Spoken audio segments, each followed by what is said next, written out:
अवधूत चिंतन श्री गुरुदेव दत्त श्री स्वामी समर्थ जय जय स्वामी समर्थ. नमस्कार स्वामी भक्तांनो, तुमच्या सर्वांचं स्वागत आहे स्वामी भक्ती प्रतिभा या चॅनलमध्ये. स्वामी भक्तांनो, आजचा दिवस तुम्हाला आनंदाचा आरोग्यदायी जाओ हीच मी स्वामीचरणी प्रार्थना करते आणि आजच्या आपल्या स्वामी संदेशला सुरुवात करते. स्वामी संदेश ऐकल्याने जीवनातील नकारात्मक ऊर्जा दूर होते. स्वामी म्हणतात, बाळा, माणसं जोडण्यापेक्षा ती टिकवणं जास्त महत्त्वाचं असतं. आपल्याला हवी असलेली माणसं आपल्याला मिळण्यापेक्षा आपल्याला हवी असलेली माणसं आपण होणं जास्त महत्त्वाचं. दुःख कवटाळून बसण्यापेक्षा ते वाटून टाकलं की दुःख हे हलकं होतं. स्वामी भक्तांनो, तुमच्यासमोर 2 फुलं आहेत. त्यापैकी तुम्हाला एकाला निवडायचं आहे आणि आजचा स्वामी संदेश काय आहे ते तुम्हाला जाणून घ्यायचं आहे. स्वामी भक्तांनो, तुम्हाला एकच नम्र विनंती आहे, तुम्ही आपल्या चॅनलवर नवीन असाल तर कृपया चॅनलला सबस्क्राईब, लाईक आणि शेअर करा. कमेंटमध्ये भिऊ नकोस, मी तुझ्या पाठीशी आहे टाईप करा.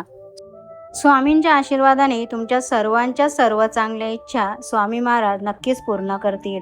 आता हा संदेश त्या भक्तांसाठी ज्यांनी 2 नंबरच्या फुलाला स्पर्श केला आहे. अशा भक्तांना स्वामी महाराज म्हणतात, माणसं जोडण्यापेक्षा ती टिकवणं जास्त महत्त्वाचं असतं. कारण जोडायला क्षण लागतो पण टिकवायला आयुष्यात जातं. आपल्याला हवी असलेली माणसं आपल्याला मिळण्यापेक्षा आपण कोणाला तरी हवे असणे जास्त सुखाचे असते. काही माणसं आयुष्यात येतात आणि निघून जातात, पण जाताना ते आपल्यातलं काहीतरी घेऊन जातात आणि त्यांच्यातलं काहीतरी ठेवून जातात. स्वामी म्हणतात, बाळा, माणसाने स्वतःच्या सहवासात राहायला शिकलं पाहिजे. कारण गर्दीत असूनही जो स्वतःला शोधतो तोच खरा माणूस असतो. एकांतात स्वतःशी संवाद साधला की जगण्याचा नवा अर्थ सापडतो. एकांत आणि एकटेपणा यात खूप फरक आहे. एकांतात आपण स्वतःच्या सोबत असतो तर एकटेपणात आपण स्वतःलाच मिस करत असतो. स्वतःच्या सुखासाठी दुसऱ्याचा बळी देणं म्हणजे जगणं नव्हे, तर दुसऱ्याच्या सुखात स्वतःचं सुख मानून स्वतःचं सुख शोधणं.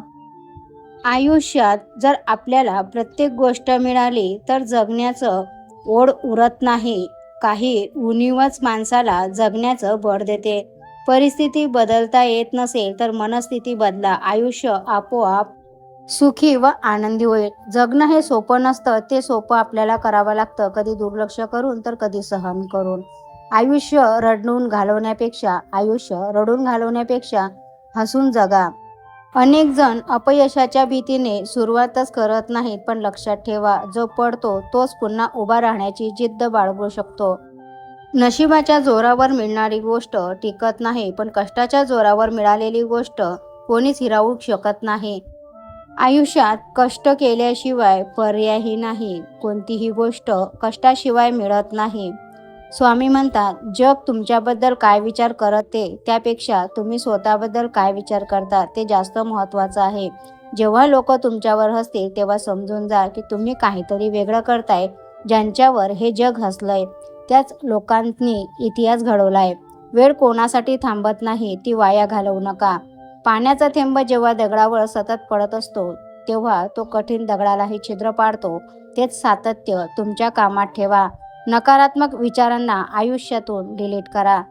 आयुष्यात संकट तर येणारच, पण त्या संकटांना सांगायचं की माझी जिद्द तुझ्यापेक्षा मोठी आहे. उठा, कामाला लागा आणि तोपर्यंत थांबू नका जोपर्यंत तुम्ही तुमचं ध्येय मिळवत नाही, तुमचे स्वप्न पूर्ण करत नाही, तोपर्यंत थांबू नका.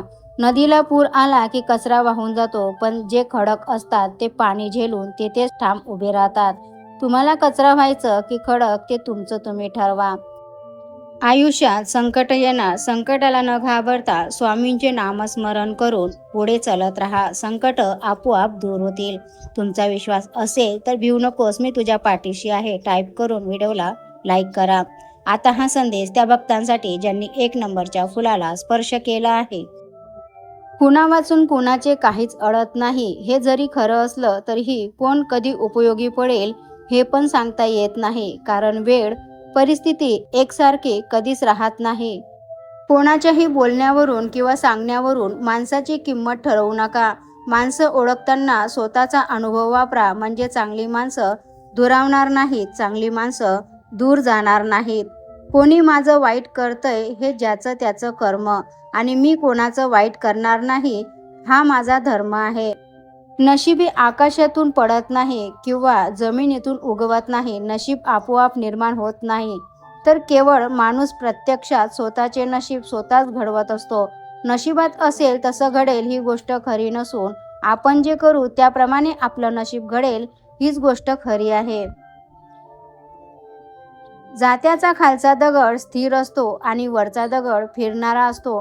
दोन्हीही दगड फिरणारे असते तर पीठ बनलं नसतं. आयुष्यात आत्मविश्वासाचा पाया स्थिर असला आणि त्यावर कर्माचा दगड फिरला की संकट, काळजी, चिंता याचे पीठ होते. मनामध्ये खूप काही असतं सांगण्यासारखं, पण काही वेळा शांत बसणंच बरं असतं. आतलं दुःख मनात ठेवून अश्रू लपवण्यातच आपलं भलं असतं. एकांतात रडलं तरी चालेल, पण लोकांमध्ये मात्र हसायचं. जीवन हे असंच असतं. आपलं हसलं तरीही ते इतरांसाठी जगावं लागतं. एकदा एका शिष्याने गुरुला सांगितलं, महाराज, एका व्यक्तीने आपल्या आश्रमाला गाय दान केलेली आहे. त्यावर गुरु म्हणाले, छान झालं, आपल्याला दूध प्यायला मिळेल. एका आठवड्यानंतर शिष्याने गुरुला परत सांगितलं की महाराज, ज्या व्यक्तीने गाय दान केली होती तो व्यक्ती आला आणि ती गाय परत घेऊन गेला. त्यावर गुरु म्हणाले, बरं झालं, शेण उचलण्याचा आपला त्रास वाचला. जो कोणत्याही स्थितीत आनंदी असतो त्याला कोणीच दुःख देऊ शकत नाही. त्याला कोणीच या जगात दुःखी करू शकत नाही. परिस्थिती बदलली की मनस्थिती बदला. शेवटी सुखदुःख हे मनाचेच बनवलेले आहेत. स्वतःचे डोळे पुसण्या इतकं धीट होणे आवश्यक असते, कारण जीवनामध्ये हसवणारे कमी आणि रडवणारेच नेहमी भेटत असतात. आपले डोळे तेच उघडतात ज्यांच्यावर आपण डोळे बंद करून विश्वास ठेवलेला असतो. पावसाळ्यात तुम्ही कितीही जपून वापरा, शितोडे उडवणारी वाहने येतात आणि आपल्या अंगावर, कपड्यांवर शितोडे उडवून जातात.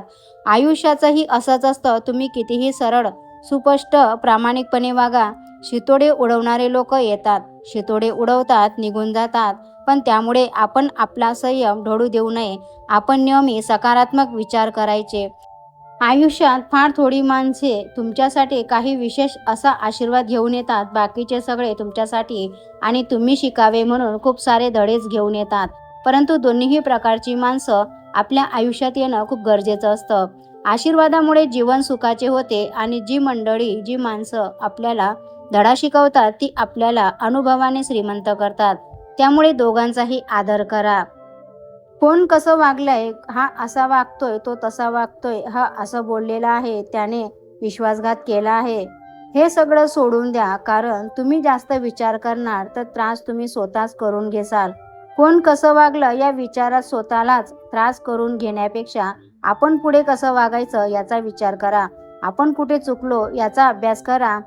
ज्याच्या चुका तेथे सोडून द्या आणि पुढच्या प्रवासाला सुरुवात करा.